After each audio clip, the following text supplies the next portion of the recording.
This is masturbation.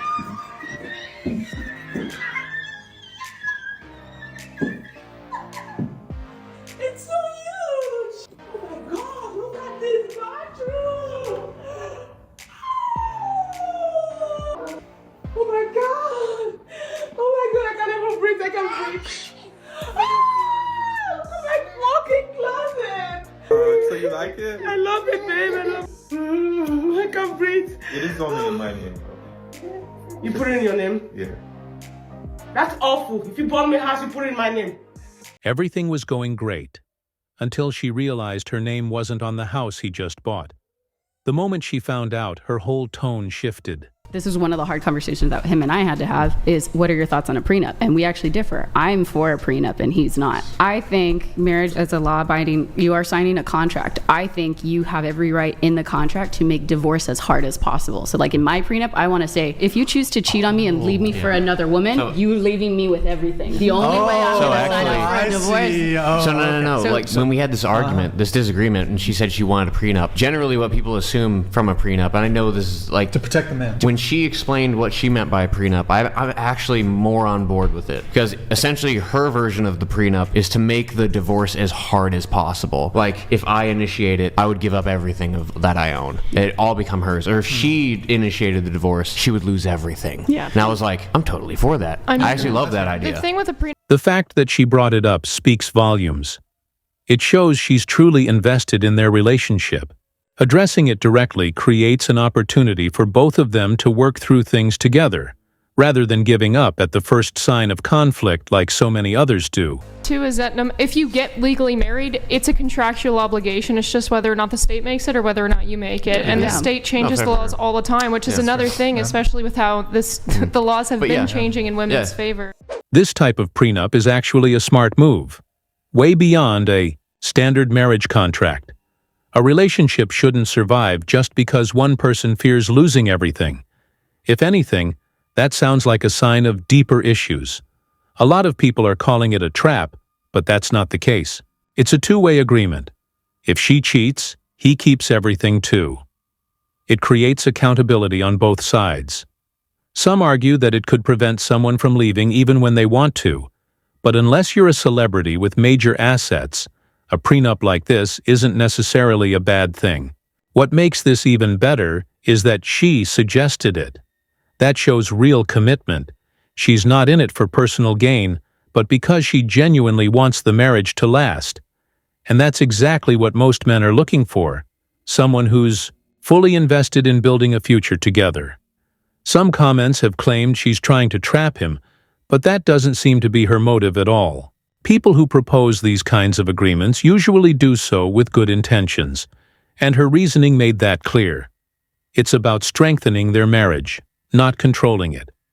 Of course, they haven't publicly addressed what would happen if they simply fell out of love, but they likely have a plan for that too.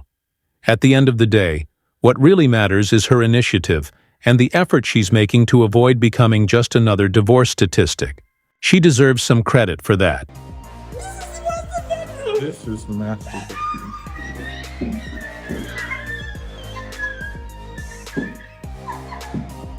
It's so huge! It's very big. It's so huge! Oh my god, look at this bathroom! Oh, this is like paradise! Oh my god! Oh my god, I can't even breathe, I can't breathe! Look at my walking closet! Oh my god! Yeah, I thought you might like it. Baby, it's so good! We can fix up the other room as like a spare guest bedroom. So you like it? I love it, babe. I can't breathe. It is only in my name, though. You put it in your name? Yeah. That's awful. If you bought me a house, you put it in my name. This is not good, though. If you bought me a house, you put it in my name. Why would you put it in your name? Because I was the one with the money. Seems like she had every intention of taking whatever she could. Personally, anything I buy is staying in my name, or even my mom's name, just to be safe. Her reaction makes it pretty obvious that she wasn't happy about losing that option. I wouldn't be surprised if she was already thinking about divorce and just assumed she'd walk away with the house. But this guy clearly saw the risk and made sure to protect himself. Maybe he had a relative or friend who went through something similar, so he wasn't about to take any chances. That said, I'm not entirely sure how effective his move will be, since, in marriage, assets often get divided regardless of whose name is on them. But what really stands out is her reaction. It was way too strong for someone who wasn't already thinking about leaving. If they were still together and planning for the future, why would it even matter whose name was on the house? This whole situation reminds me of footballer Achraf Hakimi, who put everything in his mother's name. He probably saw the warning signs early and decided to protect himself. This guy might have done the same thing, and judging by her reaction, he made the right call. If you enjoyed this video and want to support us, don't forget to subscribe. Your support keeps us going. Thanks for watching. Should you set up a prenup with your partner? A lot of people don't know, Alex actually asked me to sign a prenup. And I was like, sure, I don't care. And then he tore up the prenup before we got married. So he was like, you just didn't even care about signing it. I was like, well, what? I would never want your money that you've made on your own. That makes me, I'm disgusted by that. On the other hand, if you're going into a relationship and you have no assets and no money, and you plan to make it together and share your assets and money, maybe you don't need a prenup. The way I see it is pretty simple. I think people should protect themselves. If you have a lot of money and you're marrying somebody who doesn't, I don't know why you would not get a prenup. I really don't. A lot of people say like you should do a handshake deal. If you don't feel like you can do a handshake deal with somebody, don't do a deal with them. And I'm like, I agree with that. You should also paper it. If Alex died, and then I'd probably never get married again. But two, if I did get married, I would for sure fucking have them sign a prenup. You get nothing. Should always get a prenup. No exceptions. Even though some judges throw them out, it's still better to have one than to risk losing everything. No matter how in love we are, a prenup is non-negotiable from my perspective. Some people argue that if you need a prenup, your marriage is already doomed because you're thinking about, what if it ends? I get that argument, but let's be real. Prenups are essential, especially when one partner is financially supporting the other.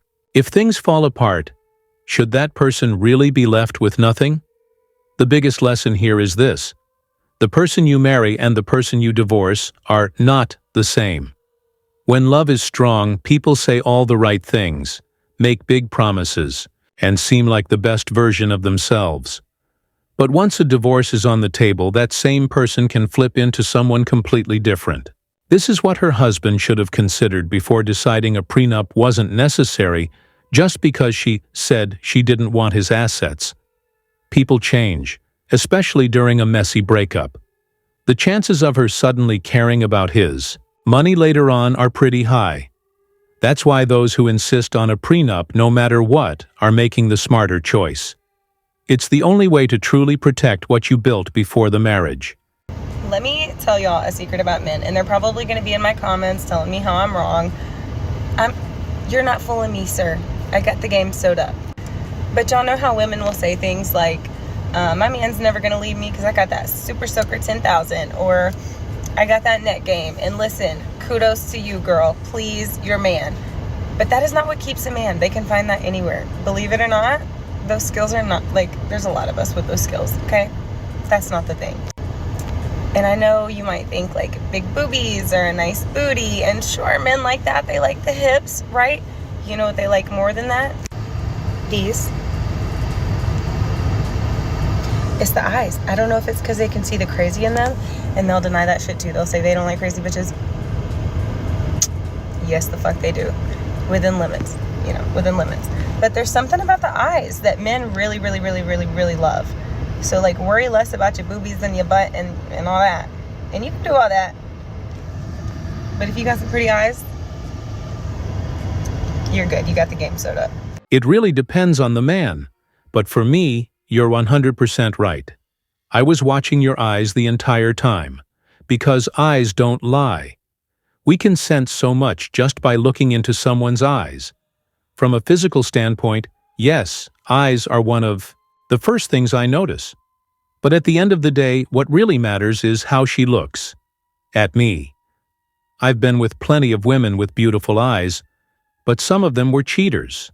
So while some guys might agree with her point, I know they're are way more important things in a relationship. Loyalty, respect, and peace of mind. Those are the real pillars that keep a relationship strong. If even one of those is missing, it's only a matter of time before things fall apart. You could be with the most stunning woman, but if she isn't loyal or respectful, how long will that really last? We all know the answer. It won't. That wraps up our video. Hope you enjoyed it, and don't forget to check back tomorrow for more great content. See you next time.